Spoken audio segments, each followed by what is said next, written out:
हम लोगों को सुबह 6 बजे के न्यूज से समाचार मिला। संघ के शाखा में गांधीनगर बेंगलुरु में मैं और बाकी मित्र जो शाखा में थे, हमको शाखा जाते जाते समाचार मिल गया के कमेटी के काम के लिए अटल जी, अडवाणी जी, मधु दंडवते जी और एस.एन. मिश्रा जी ये बेंगलुरु आकर रुके थे। शाखा के समाप्ति होते ही हम लोग वहां गए और अटल जी, अडवाणी जी स्नान वान करके नीचे जलपान के लिए आ रहे थे। उनके आगे के कार्यक्रम के लिए उनको जाना था। तो हमने कहा इमरजेंसी हो गई। किसने कहा है सब?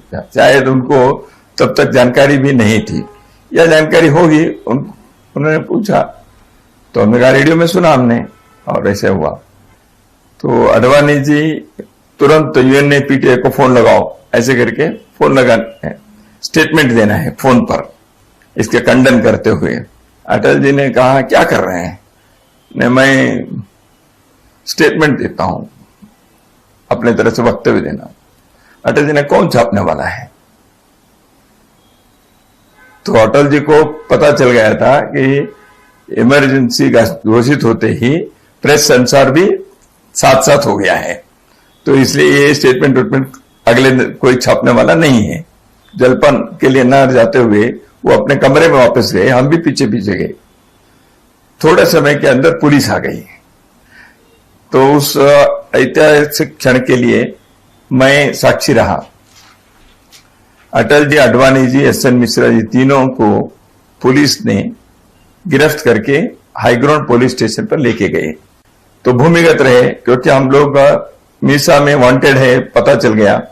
कई लोगों को गिरफ्त करके लेके जाते थे, कुछ लोग डीआईआर में, कुछ लोग मीसा में। डिफेंस ऑफ इंडिया रूल और maintenance of internal security act, ऐसे दो कानून।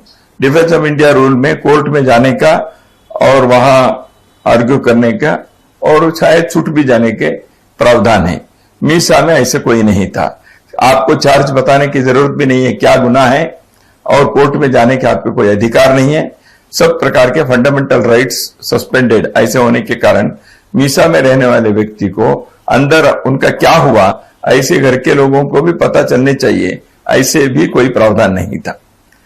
तो ऐसे मीसा में लोग रहे। मैं बेंगलुरु के एक घटना जानता हूं, मैं बहुत सारे देश भर के भी मालूम है। ओम प्रकाश कोहली जी दिल्ली में थे, जो गवर्नर रहे, राज्यसभा सदस्य रहे, विधायक परिषद के अखिल भारतीय अध्यक्ष भी थे। दिल्ली के तिहाड़ जेल में सब जानते हैं कि ओम प्रकाश कोहली जी थोड़ा सा दिव्यांग थे चलने में। उनको पुलिस ने लात मारा जेल के अंदर, लॉकअप में। उनके साथ अत्यंत अपमानकर व्यवहार किए। वो कॉलेज के प्रोफेसर थे। खड़ा होना मुश्किल था, ऐसे व्यक्ति के साथ ऐसे किए। ऐसे देश भर में हुए। तो बेंगलुरु में एक गायत्री करके एक महिला, उन्होंने सत्याग्रह किया। सत्याग्रह करने के बाद उनको अरेस्ट किया, जेल में ले गए। 15 दिन के बाद उनके वो सत्याग्रह करते समय वो आई थी, वो गर्भवती थी, तो वो सत्याग्रह की। लॉकअप में लेके जाने के बाद उनके प्रसव वेदना जब हुई तो हॉस्पिटल लेके गए। तो हॉस्पिटल में उनको पलंग पर सुलाए थे। तो डिलीवरी उनकी जो हुई उस समय उनके दोनों पैर को जंजीर से बांधा हुआ था।